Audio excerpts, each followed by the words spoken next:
Alexander Kane never intended to fall in love with the struggling artist he hired to pose as his wife.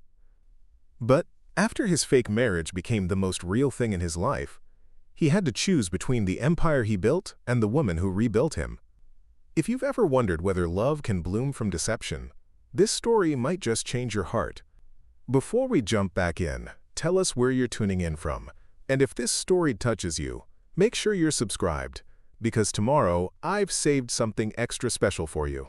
The executive boardroom on the 87th floor of Kane Industries gleamed with polished mahogany and floor-to-ceiling windows that framed the Manhattan skyline like a living painting. Alexander Kane sat at the head of the table, his tailored Italian suit as sharp as the calculations running through his mind. At 38, he had built a technology empire valued at over $11 billion, acquired companies across 3 continents, and landed on the cover of Forbes twice. Yet today, his usual confidence had abandoned him. "The Takahashi Group won't sign without meeting your wife, Alex," said Robert Chen, his chief legal counsel, tapping his pen against the contract proposal. "They've made that abundantly clear. Family values are central to their corporate philosophy. They don't trust a man who doesn't have a stable home life." Alexander's jaw tightened. "I've built this company from nothing. My personal life shouldn't matter."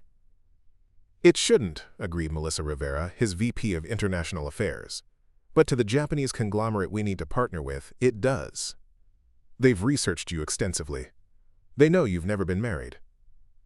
The room fell silent. The Takahashi deal would open the Asian market to Kane Industries, revolutionary medical technology.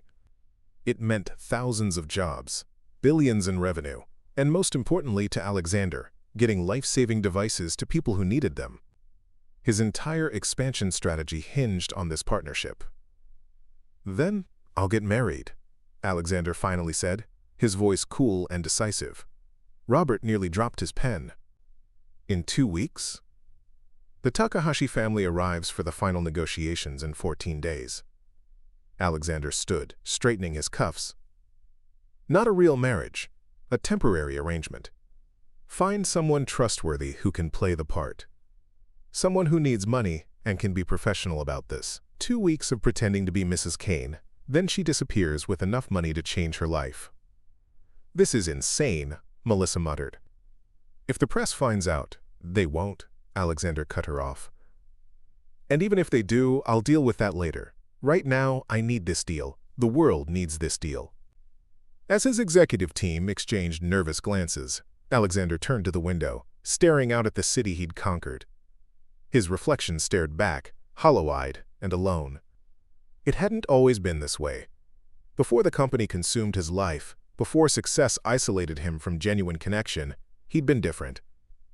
Happier, perhaps. Now his personal life was the one problem his billions couldn't solve. "I'll handle this myself," he decided. "By this time tomorrow, I'll have found Mrs. Kane." 30 blocks away, in a cramped studio apartment above a noisy Chinatown restaurant, Elena Martinez sat cross-legged on her paint-splattered floor, staring at an eviction notice.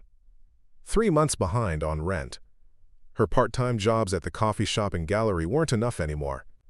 Not with her younger brother's college tuition due and her mother's medical bills piling up back in New Mexico. She glanced at the canvas leaning against the wall, a half-finished commission she'd been working on for weeks. The client had promised good money, but he kept changing his mind about what he wanted. Meanwhile, bills waited for no one. Elena's phone buzzed with a text from her brother Miguel. "Did you get my tuition covered? Registration closes Friday." Her heart sank. Miguel was the first in their family to attend college. After their father died, she'd promised to make sure he got his degree, no matter what. It was a promise she refused to break. "Working on it," she texted back, even as desperation clawed at her throat. She had 3 days to come up with $6,000, or Miguel would lose his spot for the fall semester. Her phone rang. The screen showed Ava Winters, her closest friend who worked as an executive assistant at Kane Industries. "Please tell me you have good news about a high-paying commission," Elena answered. "Something like that," Ava replied, her voice hushed and excited. "But you need to come to the Grand Hotel right now, penthouse level, suite 10. Wear something professional. Don't ask questions. This could solve all your money problems, but it's time-sensitive. Ava, what? Trust me, Elena, just come. Now. The line went dead. Elena stared at her phone, then at the eviction notice, then at her brother's text. Whatever Ava had found, it had to be better than her current options, which were precisely none. 40 minutes later, Elena stood in the plush hallway of the Grand Hotel's penthouse level, wearing her only interview outfit, a simple black dress and blazer she'd bought secondhand. Her dark hair was pulled back in a neat bun, her minimal makeup applied with careful precision. She'd left her paint-stained hands in her pockets. Whatever this opportunity was, she didn't want her struggling artist reality to show. Preparing and narrating this story took us a lot of time, so if you are enjoying it, subscribe to our channel. It means a lot to us. Now back to the story. She knocked on Suite 10. Ava opened the door, elegant as always in her corporate attire, eyes wide with nervous energy. "You came," she whispered, pulling Elena inside. "Remember when I said working for the most demanding billionaire in New York had to pay off eventually? This is it." The suite was larger than Elena's entire apartment building. Through an archway she glimpsed a man standing by the windows, his back to them, phone pressed to his ear. "What exactly am I interviewing for?" Elena whispered. Before Ava could answer, the man turned. Alexander Kane was even more intimidating in person than in his magazine features. Tall, with dark hair threaded with silver at the temples, and eyes the color of a winter storm. His presence filled the room, demanding attention without effort. "Ms. Martinez," he said, ending his call, "thank you for coming on such short notice." Elena felt a flicker of recognition in his gaze. Had they met before? Impossible. Men like him didn't move in her circles. "Ava will leave us to talk privately," he continued. Ava squeezed Elena's arm and whispered, "Whatever he offers, take it," before disappearing through the door. Alexander gestured to a seating area. "Please." Elena sat on the edge of a white leather sofa, back straight, eyes cautious. He remained standing, studying her with unsettling intensity. "You need money," he stated bluntly. "I need a wife. I believe we can help each other." Elena blinked, certain she'd misheard. "Excuse me, a temporary arrangement," he clarified. 2 weeks pretending to be married to me. In exchange, I'll pay you $500,000. The room seemed to tilt. Elena gripped the sofa, steadying herself. "Is this some kind of joke?" "I never joke about business, Ms. Martinez, and this is business." He explained the situation with the Takahashi Group, his voice matter-of-fact, as if proposing a standard contract. "Why me?" Elena finally asked when he finished. "You could hire an actress, a model. Ava recommended you. She says you're intelligent, adaptable, and desperately need the money. Most importantly, you have no connections to my industry or social circle. No one would recognize you." The assessment stung, even if it was accurate. She was nobody in his world. "This is insane," she murmured. "No," Alexander corrected. "This is pragmatic. You play a role for 2 weeks. I secure a partnership that will help millions of people access cutting-edge medical technology. You walk away with enough money to solve your financial problems. Everyone wins." Elena stood, needing to move. "And if I refuse?" His expression didn't change. "Then I'll find someone else by tonight. There are many people in this city who would do far more for far less money." The truth of his words hit hard. She thought of Miguel's text, the eviction notice, her mother's medical bills. Pride was a luxury she couldn't afford. What would this involve exactly, she asked carefully. Living in my penthouse, attending business dinners, convincing the Takahashi family we're happily married. Nothing inappropriate, he added, reading her concern. Separate bedrooms, a professional arrangement. He walked to a desk and returned with a contract. Everything is outlined here, including a confidentiality agreement. The consequences of breaking it would be severe. Elena took the document, fingers trembling slightly. May I have time to think about it? You have until tomorrow morning. The role of Mrs. Kane will be filled by noon, one way or another. As Elena left the hotel, contract clutched in her hand, her mind raced with conflicting emotions. The money would solve everything: Miguel's tuition, her mother's medical debt, her rent problems. She could focus on her art without financial pressure for the first time in her life. But pretending to be married to a billionaire, living a lie for 2 weeks, it felt wrong. On every level. That evening, she called Miguel. "I might have a solution for the tuition," she said carefully, "but it's a strange job offer." "How strange?" Miguel asked. Elena hesitated. "Acting job. Pretending to be someone I'm not for 2 weeks." "Legal?" "Yes." "Dangerous?" "No." "Then take it, Elena," Miguel said firmly. "You've sacrificed enough for me. For all of us. Sometimes you have to do what's necessary." After they hung up, Elena stared at the contract until the words blurred. Then she signed it. The following morning, she arrived at Alexander Kane's penthouse with one suitcase. A woman named Claire, introduced as his personal assistant, greeted her with cool efficiency. "Mr. Kane is at the office. I'll show you to your room and review your schedule. We have a lot to accomplish before you're presented as Mrs. Kane." The next 3 days passed in a whirlwind. Elena was whisked to exclusive boutiques for a new wardrobe, given a crash course in Alexander's business, family background, and preferences, and briefed extensively on the Takahashi family's expectations. She barely saw Alexander himself. He arrived late, left early, and communicated mostly through Claire. When they did interact, it was brief and businesslike. He seemed to view her as just another asset acquired for a specific purpose. On the fourth night, Elena was studying the dossier on the Takahashi family when Alexander returned earlier than usual. He looked exhausted, his perfect facade showing cracks. "You should see this," he said without greeting, handing her a tablet. On the screen was a gossip website with the headline, "Billionaire Bachelor No More. Alexander Kane secretly married?" Below was a blurry photo of Elena entering his building, and a detailed speculation about their relationship. "How did they—" "It doesn't matter," he cut her off. "This works in our favor. The Takahashi group will have seen it, which makes our story more credible." Elena set the tablet down. "There's a problem with our story." His eyebrows raised. "What problem?" "It's too perfect," she explained. "Nobody will believe we spontaneously married after a secret whirlwind romance if I know nothing real about you." Alexander's expression tightened. "The dossier contains everything you need to know." "It contains facts, not truth," Elena challenged. "What's your favorite book? Do you sleep on your back or your side? What makes you laugh? If someone asks me these things, I'll look like a fraud. Those details are irrelevant. They're exactly what makes a relationship believable." Elena stood her ground. "I'm an artist. I observe people. No real wife would know your company's 5-year expansion plan but not know how you take your coffee." A muscle worked in Alexander's jaw. For a moment, she thought he might dismiss her entirely. Then something shifted in his eyes, a reluctant acknowledgement. "Black. 2 sugars," he finally said. "I sleep on my right side. I haven't read a book for pleasure in years, and I don't remember the last time I laughed." The honest admission hung in the air between them, unexpectedly vulnerable.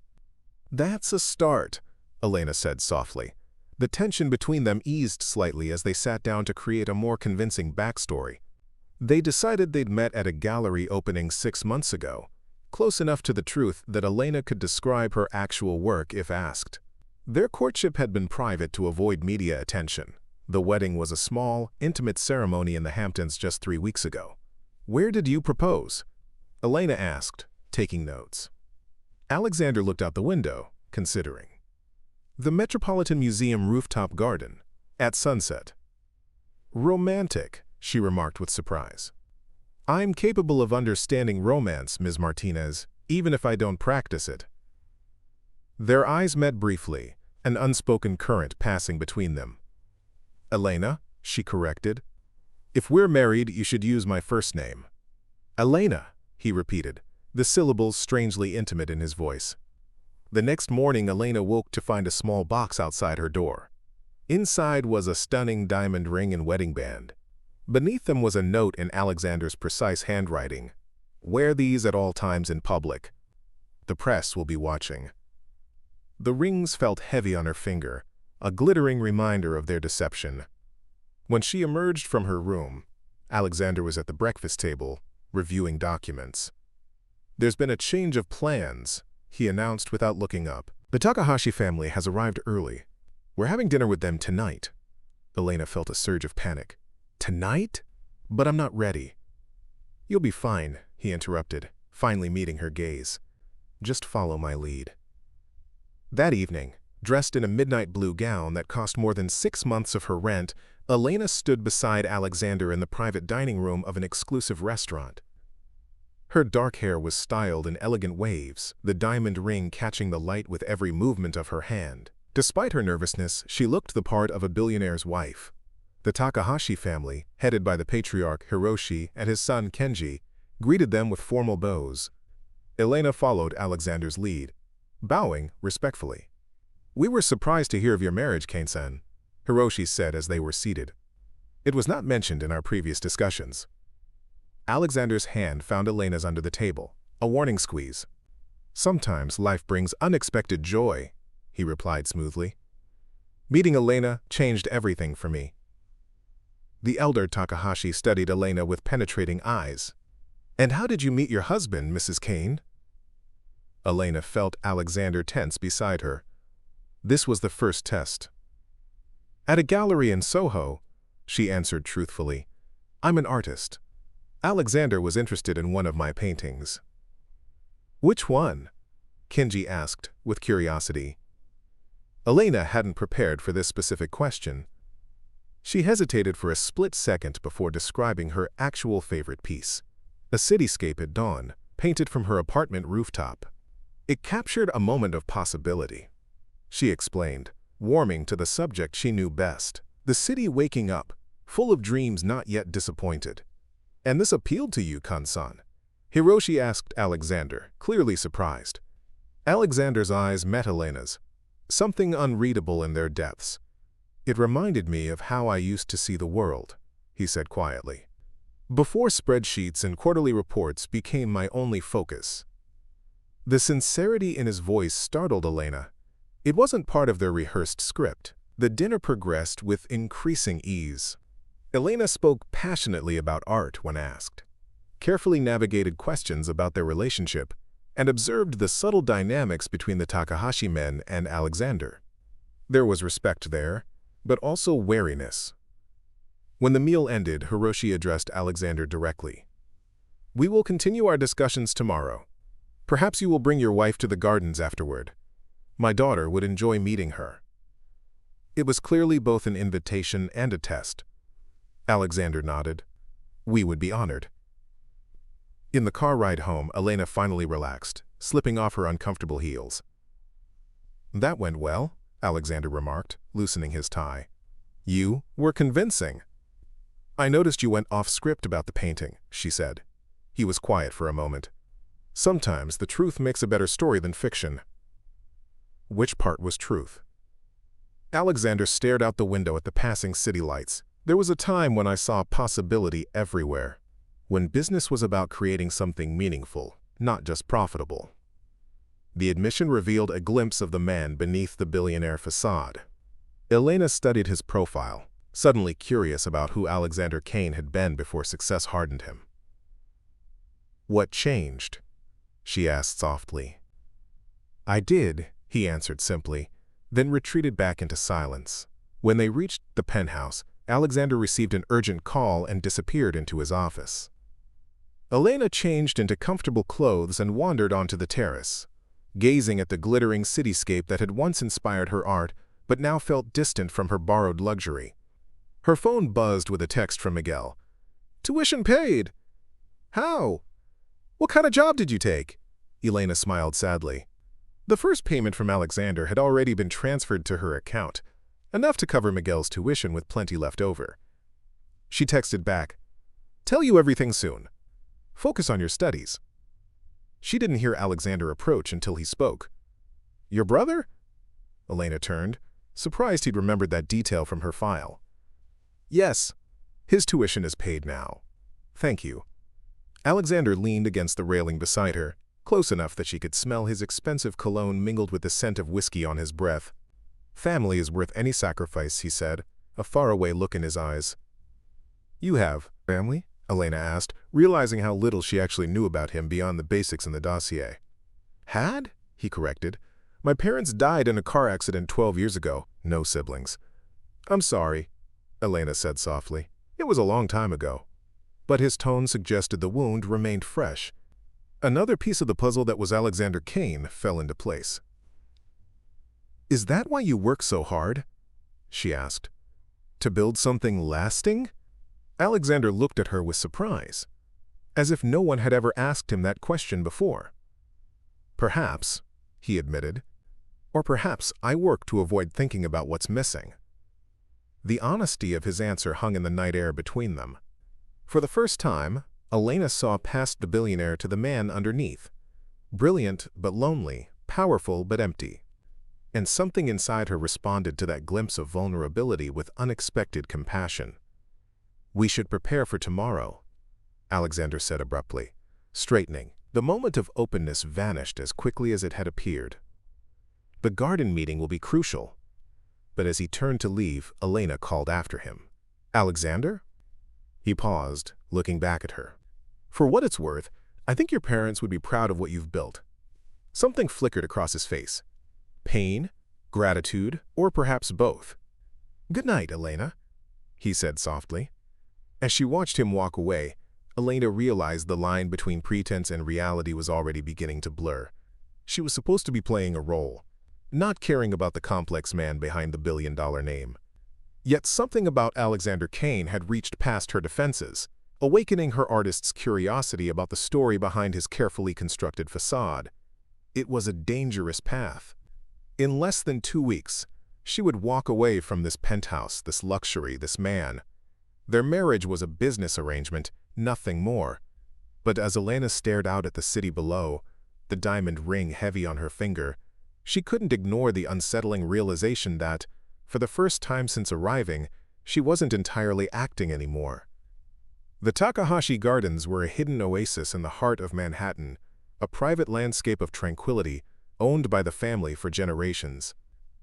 Elena walked beside Alexander through paths of meticulously maintained cherry trees and stone gardens, feeling increasingly anxious about meeting more members of the family. Remember, Hiroshi's daughter Maiko studied art in Paris, Alexander murmured as they approached a traditional tea house. She'll likely try to test your knowledge. Elena nodded, smoothing the silk of her simple but elegant dress. After their moment of unexpected connection last night, Alexander had retreated behind his professional facade, all business once more. It left her feeling strangely disappointed. Inside the tea house, Hiroshi Takahashi sat with a striking woman in her 30s, whose sharp eyes assessed Elena immediately. After formal introductions, they knelt at a low table for the traditional tea ceremony. My father tells me you are an artist, Mrs. Kane, Maiko said, her English perfect with just a hint of French influence. What is your medium? Mixed media primarily, Elena answered honestly, though I began with oils. And your influences? The question launched a spirited discussion about art movements and techniques. To Elena's surprise, Maiko was knowledgeable and passionate, challenging her opinions and offering insightful perspectives. For a few moments, Elena forgot the pretense, simply enjoying a conversation about the work she loved. Throughout the exchange, she noticed Alexander watching her with an expression she couldn't quite read, something between surprise and admiration. He contributed little, but seemed genuinely interested in her thoughts. You must show me your studio sometime, Maiko said as the tea ceremony concluded. Elena froze. There was no studio to show, not the kind a billionaire's wife would have. Elena's studio is being renovated, Alexander interjected smoothly. But perhaps when it's complete. Maiko nodded, then turned to her father. I like her, father. She has authentic passion. She addressed Alexander directly. Your wife is not what I expected, Kane-san. You have chosen someone with substance. The compliment, though directed at Alexander, warmed Elena. Even in this elaborate deception, her true self had connected with someone. As they prepared to leave, Hiroshi spoke quietly to Alexander in Japanese. Though Elena couldn't understand the words, the grave expression on Alexander's face told her it was significant. He responded in equally fluent Japanese, bowing deeply before they departed. "What was that about?" Elena asked, as they walked back through the gardens. Hiroshi said the contract terms are acceptable, but he has one more test before signing. Alexander's jaw tightened. "He's invited us to spend the weekend at their estate in the Hamptons. Their entire extended family will be there." Elena stopped walking. "A whole weekend?" "Alexander, that's necessary," he finished firmly. "This deal is too important to lose now. It's not just a few hours of pretending anymore. It's days of constant performance." Alexander turned to face her, his expression intense. "I wouldn't ask if there were any other way. The Takahashi family values nothing above family bonds. They need to believe in ours." Elena bit her lip, thinking of Miguel and her mother, of all the good the money would do for them. "I'll need more clothing. Things for a country weekend." Relief flickered across Alexander's face. "Claire will arrange everything." As they continued walking, Alexander surprised her by offering his arm. When she hesitated, he leaned closer. "We're still being watched," he whispered, nodding subtly toward a distant figure with a camera barely visible among the trees. Elena took his arm, acutely aware of his warmth through the light fabric of his suit.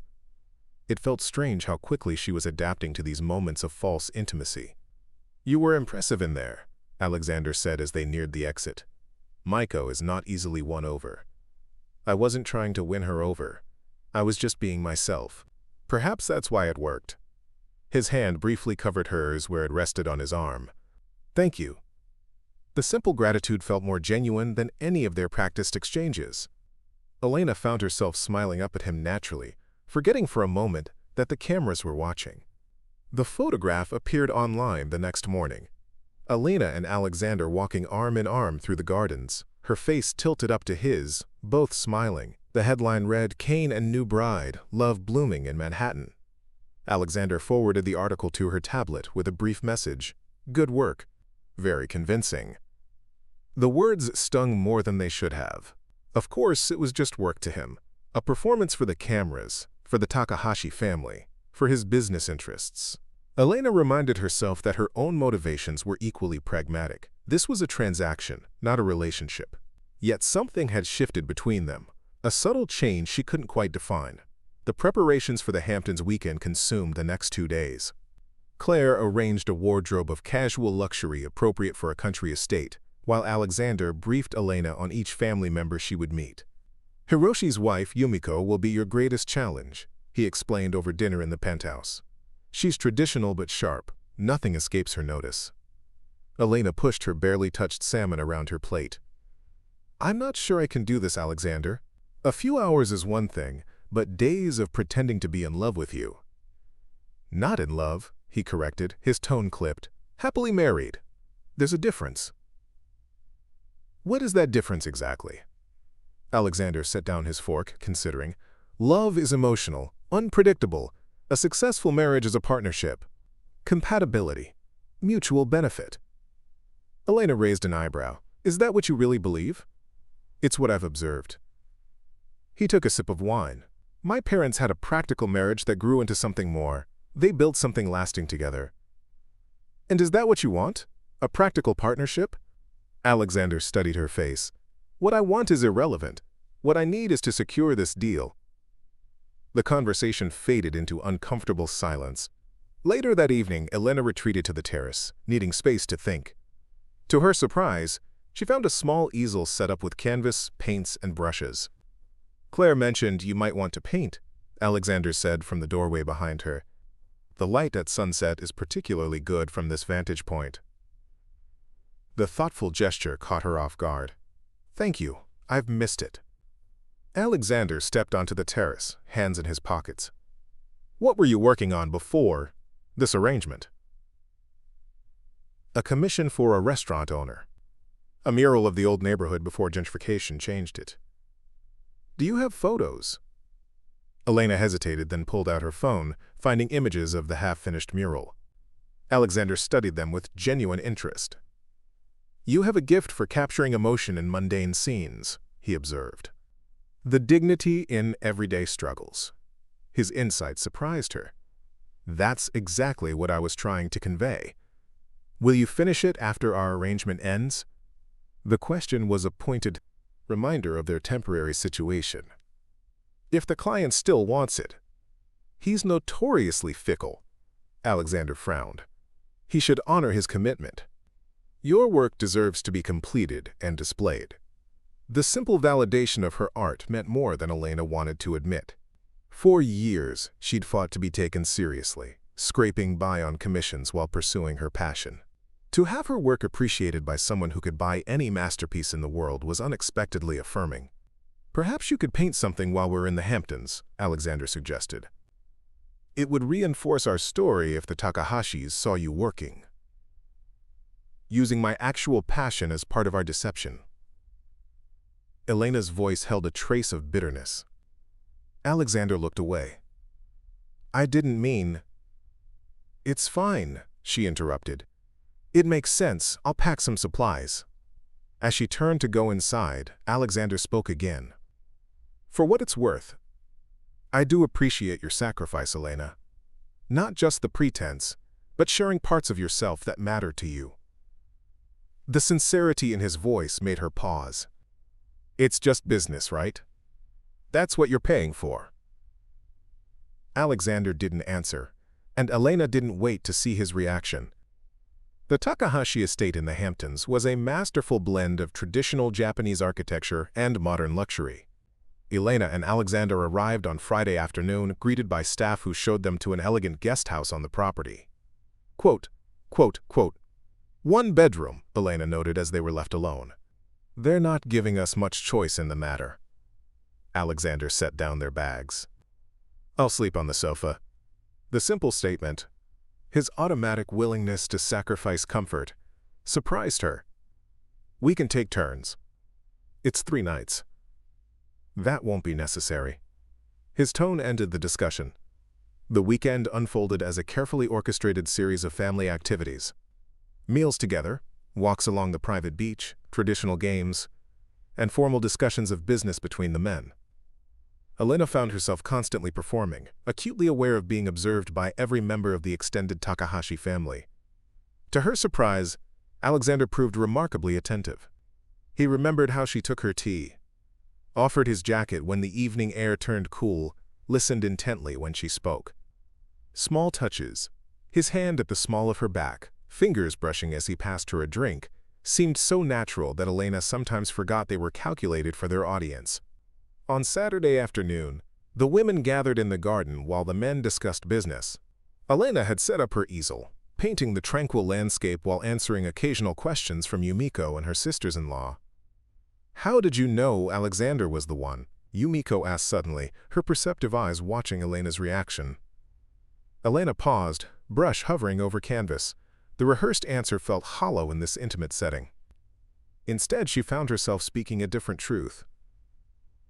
I saw the man beneath the success, she said quietly. Someone who built an empire but still feels the absence of what truly matters. Someone who needs reminding that spreadsheets aren't the measure of a life well lived. The words came from a place of genuine observation, her artist's eye seeing the reality of the complex man she'd come to know. Yumiko nodded slowly. And what does he see in you? Elena smiled wryly. You'd have to ask him that. I believe I already know, Yumiko replied, her gaze drifting to where Alexander stood at the edge of the terrace, watching Elena with an expression that, even from a distance, held unmistakable admiration. He sees someone real in a world of illusions. That evening, the family gathered for a formal dinner. Elena wore a simple but elegant black dress, her hair loose around her shoulders. When she emerged from the bedroom, Alexander stared at her for a long moment before offering his arm. You look beautiful, he said, his voice low. Part of the job, Elena replied lightly, though his obvious appreciation sent warmth through her. During dinner, Hiroshi raised his glass. To new partnerships, he announced, looking meaningfully at Alexander, both in business and in life. As glasses clinked, Alexander's hand found Elena's under the table, squeezing gently, a gesture of triumph. The deal was nearly secured. Later, as Alexander opened the door to their guest house, Elena felt the exhaustion of constant performance crash over her. "I can't wait to take off these shoes and stop pretending for a few hours." Alexander closed the door behind them. "You were magnificent today. Even I almost believed we were married." The compliment wasn't comforting. It only highlighted the deception at the heart of their arrangement. Elena slipped off her heels and moved to the window, looking out at the moonlit garden. "Do you ever get tired of it?" she asked. "Of what?" "Living for appearances, making deals, building an empire that keeps you isolated from anything real." Alexander was quiet for so long that Elena thought he might not answer. When he did, his voice held a weariness she hadn't heard before. "Every day," he admitted, "but I don't know how to live any other way anymore." The vulnerability in his confession tugged at something in Elena's heart. She turned to face him. "What would you do if you could do anything? If money and expectations weren't factors?" Alexander loosened his tie, considering. "Travel, perhaps. Not luxury hotels and business meetings, but really seeing the world. Learn to build things with my hands again. I used to make furniture in college." "Really?" Elena couldn't hide her surprise. A ghost of a smile touched his lips. "Is it so hard to believe I was once creative?" "No, it's just—" "Why did you stop?" "My father died. The family business needed leadership. Practical concerns outweighed personal interests." He shrugged as if it were that simple, but Elena saw the regret behind his casual dismissal. "Show me," she said impulsively. "What?" "Show me something you would build." She grabbed her sketchbook from beside her easel. "Draw it." Alexander hesitated, then took the offered pencil. His hand moved tentatively at first, then with growing confidence, sketching a simple but elegant writing desk with clean lines and subtle details. "It's beautiful," Elena said honestly, watching over his shoulder. "It's nothing special." "It is. It has balance and character. You have an eye for design." Alexander set down the pencil, suddenly self-conscious. "It's late. We should get some sleep." As promised, he took the sofa despite Elena's protests. Lying in the large bed alone, she found herself thinking about the man sleeping just a room away. Not the billionaire businessman, but the person who designed furniture and appreciated art, who carried the weight of family expectations and buried his own desires for practical concerns. She was seeing the real Alexander Kane, and it was becoming harder to remember that none of this was real. Sunday morning brought a family breakfast followed by a traditional tea ceremony. Elena noticed Hiroshi and Yumiko watching her interactions with Alexander closely. The constant scrutiny was exhausting, but she'd grown more comfortable in her role as Alexander's wife. During a moment alone in the garden, Alexander approached her with tension evident in his stride. "Hiroshi wants to speak with me privately this afternoon," he said quietly. "I think this is it. The final decision on the partnership. That's good news, isn't it?" Alexander glanced toward the main house. "Hiroshi just told me that Yumiko insisted on the Hamptons weekend. She wanted to be certain about you, about us, before giving her blessing to the partnership." "Me? Why would I matter so much?" "Because to them, how a man builds his personal life reflects how he builds his business." He ran a hand through his hair, a rare gesture of agitation. "All of this hinges on Yumiko believing in our marriage." The pressure of this realization settled heavily on Elena's shoulders. "Alexander, if they're basing multi-million-dollar business decisions on a personal assessment of your character and relationships—" "Billion," he corrected. "Multi-billion. And yes, that's exactly what they're doing." Elena shook her head. "This whole arrangement is built on deception. Doesn't that bother you?" "Of course it bothers me." Frustration edged his voice. "But the technology this partnership will develop could help millions of people. Sometimes the end justifies the means." A painful thought struck Elena. "What happens when we divorce after the deal is signed? Won't that damage their trust?" Alexander wouldn't meet her eyes. "We'll manage that when the time comes." The evasion sent a chill through her. "You've already planned it, haven't you? Some story about how we tried but it didn't work out. How we parted amicably but unfortunately couldn't make it work." "Elena, and they'll feel sorry for you." The abandoned husband, throwing himself into his work to heal his broken heart. The scenario unfolded with horrible clarity. "That's why you chose someone like me. Unknown, unconnected. When I disappear back to my struggling artist life, No one in your world will even notice." The accuracy of her assessment was written in his silence. "I need some air," Elena said, turning away. "Elena, wait." But she was already walking briskly toward the beach, needing distance from the beautiful illusion they'd created.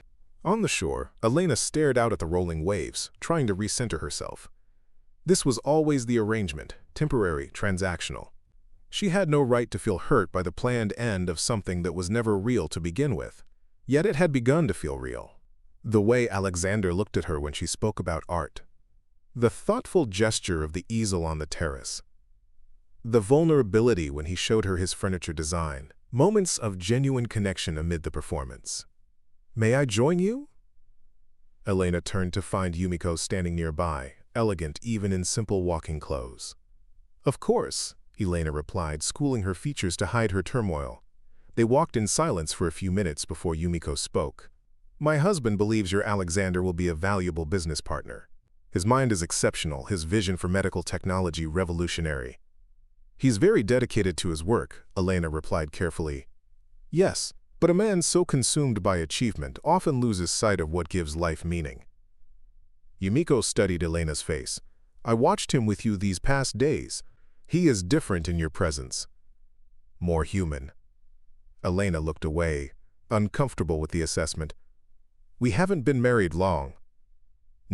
But already you remind him of what matters beyond success." Yumiko's voice softened. "This is why I needed to meet you, to see if you were real or merely an accessory to his image." Guilt twisted in Elena's stomach. "And your conclusion? That you are exactly what he needs, whether he realizes it or not." Yumiko smiled gently. "And perhaps he is what you need as well." The insight was too close to Elena's conflicted emotions. "Your family places great importance on marriage." "On partnership," Yumiko corrected. "Life's challenges require the right companion. In business and in marriage, this truth is the same." As they turned back toward the house, Yumiko added, "My husband will sign the contract today. Your presence this weekend has assured him that Alexander Kane is a man who understands the value of true partnership." The irony was almost painful. Their deception had worked, but at what cost to Elena's peace of mind? When she returned to the guest house, Elena found Alexander waiting, concern evident on his face. "Are you all right? I've been looking everywhere for you." "I'm fine." She moved past him to gather her painting supplies. "I spoke with Yumiko on the beach. She said Hiroshi is signing the contract today." Relief washed over Alexander's features. "That's wonderful news." He stepped toward her. "Elena, about what you said earlier." "It doesn't matter," she cut him off. "This was always the arrangement. I knew what I was getting into." "Did you?" Alexander's voice was uncharacteristically gentle. "Because I'm not sure I did." Elena looked up, startled by his tone. "These past days," he continued, "pretending to be husband and wife, I've seen a different way of living. Of being. You've shown me things I'd forgotten or never knew." "Alexander." "Let me finish," he insisted. "For years, I've measured success in acquisitions and expansions. But watching you, your passion for art, your connection with people, the way you find beauty in ordinary moments, I've realized how empty my definition of success has become." The sincerity in his eyes made Elena's heart ache. Was this another performance, or something true emerging from their shared deception? "You have a real talent for convincing speeches," she said softly. "I almost believe you mean that." A flash of hurt crossed his face. "You think I'm still performing? Aren't we both?" Before he could answer, a knock at the door announced a staff member informing them that Hiroshi was ready for the final meeting. Alexander hesitated, clearly wanting to continue their conversation, but the moment was lost. "We'll talk more later," he promised, following the messenger toward the main house. Alone in the guest house, Elena finished packing her painting supplies, emotions in turmoil. This charade was nearly complete. Soon she would return to her real life with enough money to solve her problems. She should be relieved, triumphant. Instead, she felt a profound sense of loss for something that had never been hers to begin with. Hours later, Alexander returned, jubilation evident in his stride. "It's done," he announced. "The contract is signed. Full partnership with access to Asian markets and joint development of the cardiac device. Congratulations," Elena said, summoning a smile. "I'm happy for you." Alexander crossed to where she sat by the window, kneeling to take her hands in his. "This wouldn't have happened without you. You made them believe in us, in me, just doing what you paid me for." His expression sobered. "Is that all this weekend has been to you? A transaction?" Elena pulled her hands away. "Isn't that what you intended when you hired me?" "Yes, but things have changed. I've changed." "Have you? Or are you just caught up in the role we've been playing?" Alexander stood, frustration evident. "You think this is still an act? That I haven't come to care about you?" "I think we've both been living in a fantasy," Elena replied, rising to face him. "Designer clothes, luxury estates, playing at being in love. None of it is real. On Tuesday we fly back to New York. By Wednesday, I'll be back in my apartment above the Chinese restaurant, and you'll be in your boardroom planning your next billion-dollar deal. It doesn't have to be that way." "Doesn't it?" Elena challenged. "You built this elaborate deception for business purposes. It worked. Contract signed. Mission accomplished. What possible reason would you have to continue this charade?" Alexander stared at her, something raw and vulnerable in his expression. "What if I don't want it to be a charade anymore?" The question hung between them, dangerous in its potential. Before Elena could form a response, Alexander's phone rang, the specialized tone he'd set for urgent business matters. He glanced at the screen, conflict evident on his face. "Take it," Elena said quietly. "It's who you are." As Alexander stepped away to answer the call, Elena watched him transform back into the Billionaire's CEO, his voice crisp and authoritative as he issued instructions to whoever was on the line. The contrast was jarring after the intimate moment they'd just shared. This was reality intruding on their carefully constructed fantasy, and it was a stark reminder of the vast differences between their worlds, differences that no amount of pretending could bridge. The private jet hummed steadily as it carried them back to Manhattan, the luxury cabin quiet except for the occasional tap of Alexander's fingers on his laptop. Elena stared out the window at the clouds below, each mile increasing the distance from their weekend of make-believe. They had barely spoken since their interrupted conversation in the Hamptons. Alexander had been pulled into an emergency involving one of his companies in Singapore, spending hours on conference calls while Elena packed and said polite goodbyes to the Takahashi family. The warm connection they'd shared had cooled, replaced by polite formality that felt worse than outright tension. "We'll be landing in 30 minutes, Alexander said, finally closing his laptop. "I've arranged for a car to take you wherever you'd like to go." The implication was clear. She didn't need to return to the penthouse. Their arrangement was effectively complete. "My apartment is fine," Elena replied, keeping her voice neutral. "I should check on things there." Alexander nodded, his expression unreadable. "The final payment has been transferred to your account." "As agreed." "Thank you." The words felt hollow. $500,000 had seemed like a fortune when they'd made their deal. Now it felt like cold compensation for something that had become far more complex than a simple business arrangement. "Elena, about what I said at the estate." "It's fine," she interrupted. "We both got caught up in the role. The Takahashis were very convincing as an audience." His jaw tightened. "Is that what you think happened?" "What else could it be?" She met his gaze directly. "You needed a wife for a business deal. I needed money." Mission accomplished on both counts. It became more than that. Did it? Or did you just enjoy having someone who made you look good to the Takahashis? Someone who humanized the billionaire businessman? Alexander leaned forward, frustration evident. "You know that's not true. What happened between us was temporary." Elena finished for him, like this ring. She twisted the diamond band, still heavy on her finger. Beautiful, valuable, but ultimately just part of the costume. She slipped it off and placed it on the table between them. The small sound it made as it touched the polished surface seemed to echo in the cabin. Alexander stared at the ring but made no move to take it. "Keep it," he said quietly. "It was made for you. I don't want payment beyond what we agreed to. It's not payment, it's a gift." "I can't accept gifts from you, Alexander." It blurs the lines. Perhaps the lines need blurring. His voice held an intensity that made her look up. "Elena, these past 2 weeks have changed me, changed how I see my life, my work, what matters. A temporary epiphany, she replied, though her heart raced at his words.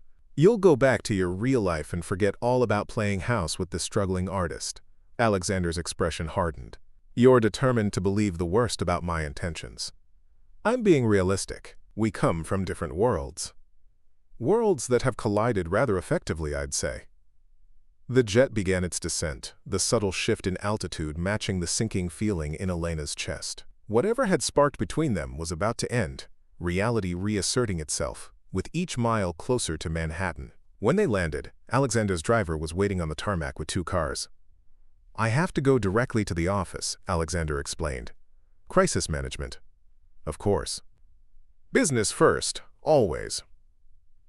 Elena nodded, suddenly eager to escape the painful awkwardness between them.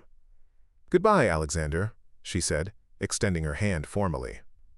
Congratulations again on securing the partnership. He looked at her outstretched hand for a long moment before taking it. His fingers were warm around hers, the touch sending an unwelcome surge of emotion through her. This isn't goodbye, he said firmly. We need to talk. Properly, without interruptions. I don't think there's anything left to say. There's everything left to say. He released her hand reluctantly. I'll call you tonight. Elena didn't respond, simply turning toward the waiting car. As the driver pulled away, she allowed herself one glance back. Alexander stood watching her depart, a solitary figure against the sleek private jet, power and loneliness radiating from him in equal measure. The return to her apartment was jarring. After 2 weeks of penthouse luxury, the cramped studio felt smaller than ever. The noise from the restaurant below more intrusive. The second-hand furniture shabbier. But it was real. Her actual life, not the fantasy she'd been living. Elena ran her fingers over her half-finished canvases, reconnecting with the work she'd left behind. With the money Alexander had paid her, she could afford a better apartment, maybe even a proper studio. Miguel's tuition was secure. Her mother's medical bills could be paid. All the practical problems that had driven her to accept Alexander's proposal were solved. So why did she feel so empty? Her phone buzzed with a text from Ava. Are you back? We need to talk ASAP. 20 minutes later, Ava burst through the door, eyes wide. What happened? The whole office is buzzing that Kane secured the Takahashi deal, but he came back looking like someone died. And you're here instead of at the penthouse? Elena sighed, pulling 2 beers from her small refrigerator. The arrangement is complete. Deal signed. Money transferred. End of story. Ava took the beer but didn't drink. That's not what your face is saying. My face needs to catch up with reality. Elena took a long sip, avoiding her friend's perceptive gaze.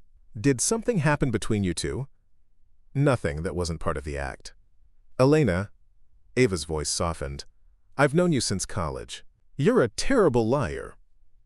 The simple observation broke something in Elena's carefully maintained composure. To her horror, tears sprang to her eyes. I started to believe it, she admitted, the words painful in their honesty. The way he looked at me sometimes, the things he said, I forgot it was all for show. What if it wasn't? Ava asked gently. Alexander Kane is many things, but he's not an actor. I've worked for him for 3 years, and I've never seen him look at anyone the way he looks at you. It doesn't matter. Our worlds are too different. That's fear talking. Ava set down her untouched beer. You're afraid to believe someone like him could genuinely care about someone like you. The accuracy of her friend's assessment stung. Before Elena could respond, her phone rang. Alexander's name appeared on the screen. Aren't you going to answer it? Ava asked when Elena made no move to pick up. I can't. Not yet. I need to figure out what's real and what was pretend. The call went to voicemail. Seconds later, a text appeared. We need to talk.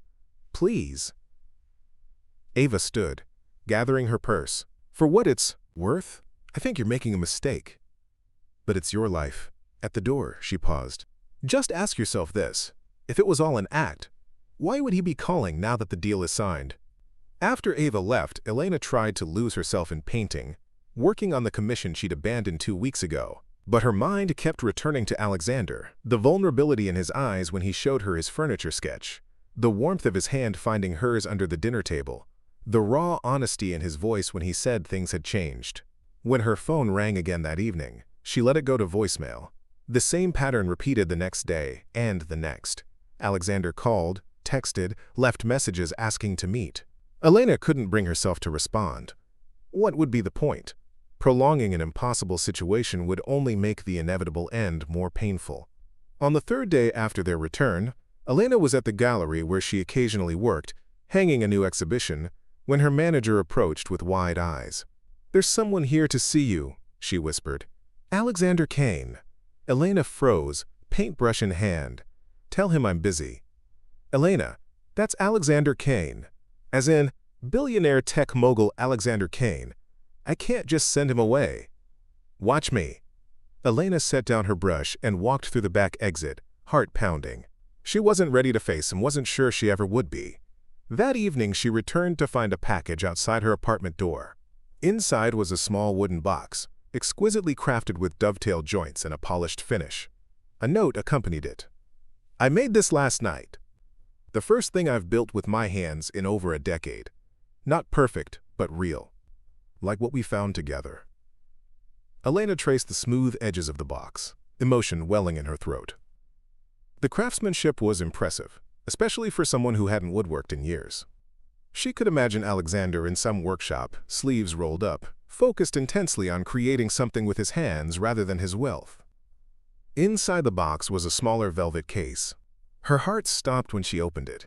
Not the ostentatious diamond from their charade, but a delicate silver band set with a small piece of sea glass the exact blue-green color of her eyes. Another note read simply, "No pretending this time." Elena closed the box, overwhelmed.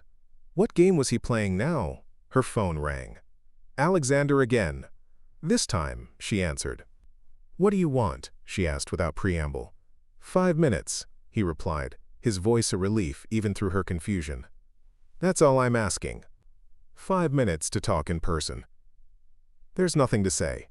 "There's everything to say, Elena, please. The coffee shop on the corner of your street." "I'm already here." She should say no, close this chapter definitively. But the memory of his hands crafting that wooden box weakened her resolve. 5 minutes, she agreed. That's all. The coffee shop was nearly empty when Elena arrived. Alexander sat at a corner table. No laptop, no phone, nothing of the billionaire businessman about him except the quality of his simple sweater and jeans. He stood when he saw her, hope and uncertainty warring in his expression. "Thank you for coming," he said as she sat across from him. "Your 5 minutes started when I walked in," Elena replied, keeping her voice steady despite her racing heart. Alexander took a deep breath. "I've spent my entire adult life building an empire, convinced that success meant expansion, acquisition, market dominance. I measured my worth by the size of deals I closed, the competitors I outmaneuvered." "I know all this," Elena interrupted. "It's not." "Please," he held up a hand. "Let me finish. The Takahashi deal was supposed to be the pinnacle, proof that my approach to business and life was correct. Instead, it became the moment I realized how hollow that success had become." His eyes held hers, intense and sincere. "Do you know what Hiroshi said to me after he signed the contract? He said, 'You have built an impressive company, Kane-san, but you have found something far more valuable in your wife. She sees the man beneath the wealth. That is true fortune.'" Elena looked away, the words painful in their irony. He was deceived. "We both played our parts well." "Did we?" Alexander leaned forward. "Because I stopped playing somewhere along the way. The man you saw in the Hamptons, the one who sketched furniture and watched you paint and talked about wanting a different kind of life, that wasn't an act, Elena. That was the real me, emerging from behind walls I built years ago." "Alexander, my 5 minutes aren't up," he said with a ghost of a smile. "I've spent the past 3 days reevaluating everything. I've restructured my executive leadership to reduce my day-to-day involvement. I've started planning a foundation to make our medical technology accessible to underserved communities, and I've set up a workshop in my home where I've been relearning how to build things with my hands." The passion in his voice was compelling, but Elena remained guarded. People don't change that fundamentally in 2 weeks. They do when someone helps them remember who they were meant to be before the world told them who to become. Alexander's voice softened. "You did that for me, Elena." Not because I paid you to, but because you saw beyond the billionaire to the person I'd forgotten how to be. He reached across the table, not quite touching her hand. I don't want to go back to that half-life. I want to build something real. Not another company, not another deal, a life that matters. With you, if you'll give me that chance. The sincerity in his eyes made her breath catch. How do I know this isn't just another fantasy? The billionaire enchanted by the ordinary girl from another world? Because ordinary is the last word I'd use to describe you. Alexander smiled, a warm, genuine expression. You're extraordinary, Elena. Your talent, your resilience, your unflinching honesty, those are rare in any world, especially mine. He finally reached for her hand, his touch tentative, giving her every opportunity to pull away. I'm not asking you to enter my world. I'm asking for the chance to build a new one with you, one that combines the best of both. What does that even mean? Elena asked, though she didn't withdraw her hand. It means I want to support your art without controlling it. It means I want to use my resources for things that actually matter. It means I want morning coffee conversations about honest flowers and furniture designs, not stock prices. The reference to their earlier conversations, the small, genuine moments that had meant something to both of them, broke through another layer of Elena's defenses. People would say I'm after your money, she said quietly. People say a lot of things. The question is what we know to be true. Alexander's thumb traced circles on her palm. And the truth is, you're the one person in my life who never cared about my wealth, who challenged me when I needed challenging, who saw the emptiness behind the empire. Elena looked into his eyes, searching for any hint of deception. She found only vulnerability and hope. I'm scared, she admitted, not of what people would say, but of believing in something that might not be real. Then let's make it real, Alexander said simply. Day by day. No pretending, no performance. Just us, figuring out what matters. A small, cautious hope bloomed in Elena's chest. I won't give up my work. My art matters to me. I would never ask you to. In fact, he hesitated. I've been thinking about that commission you lost. The restaurant mural. I'd like to fund a series of public works in neighborhoods facing gentrification. Your vision, your execution. A way to preserve the dignity of communities in transition. The thoughtfulness of the offer aligned perfectly with her artistic values, rather than trying to reshape them, touched Elena deeply. You've really thought about this. I've thought of little else for days. Alexander squeezed her hand gently. My 5 minutes are probably up. Elena found herself smiling. I'll give you a few more. They talked for hours, the coffee shop closing around them, the conversation continuing as they walked the nighttime streets of her neighborhood. Alexander spoke of his plans to step back from daily operations, to focus on humanitarian applications of his technology. Elena shared her vision for art that honored overlooked communities, that told stories of ordinary lives with extraordinary dignity. When they reached her apartment building, Alexander stopped. I should go. Yes, Elena agreed, though reluctance colored her voice. Have dinner with me tomorrow, he suggested. At the penthouse. I want to show you something I'm working on. The invitation hung between them, a bridge from their pretend relationship to something potentially real. Okay, Elena said softly, but no diamonds, no designer dresses, no performance. Just us, Alexander promised, as we really are. He leaned down slowly, giving her time to step away if she chose. Instead, Elena rose on her toes to meet him, their lips touching in a kiss untainted by pretense, their first honest expression of the connection that had grown between them. 3 months later, Elena stood in the center of her new studio, sunlight streaming through the large windows, illuminating the canvases arranged on every wall. The space occupied the entire top floor of a restored building in her old neighborhood, a building now owned by the community land trust Alexander had helped establish to prevent displacement of longtime residents. Her first solo exhibition would open that evening, featuring portraits of local shopkeepers, workers, and families whose neighborhood was changing around them. The series captured their dignity, their stories, their belonging in spaces increasingly threatened by development. The elevator hummed, announcing a visitor. Alexander emerged, casual in jeans and a simple button-down, carrying a small wrapped package. "The gallery called," he said, crossing to kiss her. The curator wanted to confirm we're still donating all proceeds to the Neighborhood Preservation Fund. "Absolutely," Elena nodded, setting down her brush. "Did you tell him about the apprenticeship program too?" "All arranged," Alexander confirmed. 5 students from the local high school will start next month. Paid internships, with college scholarships for those who complete the program. Elena smiled, warmth spreading through her chest. This was who Alexander truly was. Not just the billionaire businessman, but a man whose strategic mind and resources could create structures of lasting change when pointed toward the right goals. "What's that?" she asked, nodding toward the package in his hand. "A gift. For tonight." He handed it to her with uncharacteristic nervousness. Inside was a small wooden frame, exquisitely crafted with the same care as the box he'd made her months ago. It held a simple sketch, the cityscape at dawn that she'd described during their first dinner with the Takahashi family, the painting that had allegedly drawn Alexander to her in their fabricated meeting story. "You made this," she said softly, touching the polished wood. "The frame, yes. I thought," he hesitated, "I thought you might want to remember where we started. A false story that became true in its own way." Elena set the frame carefully on her work table and wrapped her arms around him. "I love it. And I love who you've become. Who we've become together." Their journey had been unconventional, beginning in deception but finding its way to profound truth. Alexander had not abandoned his business empire, but he had transformed his relationship to it, focusing on humanitarian applications of his technology and empowering his executive team to handle day-to-day operations.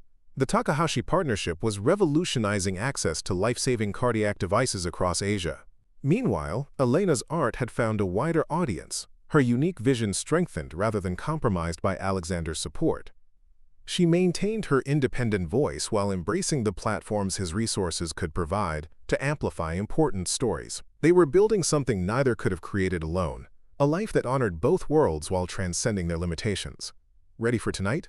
Alexander asked, his arms still around her waist. "Almost," Elena replied.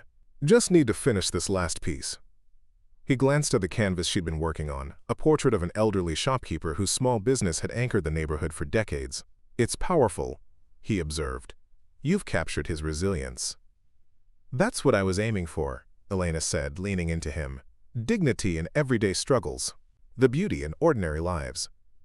"Nothing about the lives you paint is ordinary," Alexander replied. "You just see the extraordinary where others don't look." The observation warmed her. "Like you saw something in me when I was just the struggling artist sent to play a role. I saw the most genuine person I'd ever met." Alexander turned her to face him. "Someone who made me want to be genuine too." Later that evening, as the gallery filled with an unusual mix of art world elites, neighborhood residents, and curious onlookers, Elena watched Alexander speaking earnestly with a group of local teenagers about the apprenticeship program. No trace remained of the cold, calculating businessman she'd first met. This was the real Alexander Kane, passionate, engaged, using his influence to create meaningful opportunity. Across the room, she spotted Hiroshi and Yumiko Takahashi, specially flown in for the exhibition opening. They beckoned her over, warm smiles belying their formal posture. "Your work is remarkable," Hiroshi said with a respectful bow. "You see the honor in ordinary lives." "The dignity," Yumiko added, "just as you saw the true nature in your husband when others saw only his success." Elena glanced toward Alexander, now deep in conversation with her brother Miguel, who had flown in from college for the opening. "We saw the truth in each other," she said simply. Yumiko nodded, satisfaction in her expression. "This is true partnership. In business, in marriage, in life, seeing beyond surface to potential. Building something meaningful together." As the evening progressed, Elena found a quiet moment with Alexander in a corner of the gallery. "The Takahashis seemed pleased with how things turned out," she observed. Alexander smiled, taking her hand. "Hiroshi told me our story inspired him to restructure his own company. Apparently, watching my transformation convinced him there are better measures of success than mere expansion." "Imagine that," Elena teased. "The great Alexander Kane, accidental philosopher. I had an excellent teacher." He kissed her briefly, still mindful of the public setting. Speaking of which, Hiroshi asked if we'd consider consulting with some of his executives. He wants to establish a corporate foundation similar to what we've created. We? Elena raised an eyebrow. Absolutely we. Your perspective is essential to making these initiatives authentic, rather than mere corporate window dressing. Alexander's expression grew more serious. You help me see what matters, Elena. You always have. The simple acknowledgement that their partnership was one of equals, each bringing different but equally valuable perspectives, filled Elena with quiet joy. As the exhibition wound down, they stood before her centerpiece, a large canvas depicting the intersection where her old apartment building stood, the Chinese restaurant below, the bodega across the street, all rendered in vivid color and meticulous detail. Within the urban landscape, dozens of neighborhood residents went about their daily lives, each face distinct, each story honored. It's extraordinary, Alexander said softly. You can feel the life in it. That's what I was trying to capture, Elena replied. Not just buildings and streets, but the community that gives them meaning. His arm slipped around her waist. Like what you helped me find, not just success, but purpose. Not just achievement, but connection. Elena leaned into him, reflecting on their improbable journey. From a fake marriage arranged for business purposes to a genuine partnership built on mutual respect and shared values. From separate worlds to a shared vision that honored both their strengths. What had begun as deception had transformed into the most authentic relationship either had ever known. Proof that sometimes the most unexpected beginnings can lead to the truest destinations, if only we have the courage to recognize what's real when we find it. Up next, you've got 2 more standout stories right on your screen. If this one hit the mark, you won't want to pass these up. Just click and check them out. And don't forget to subscribe and turn on the notification bell so you don't miss any upload from us.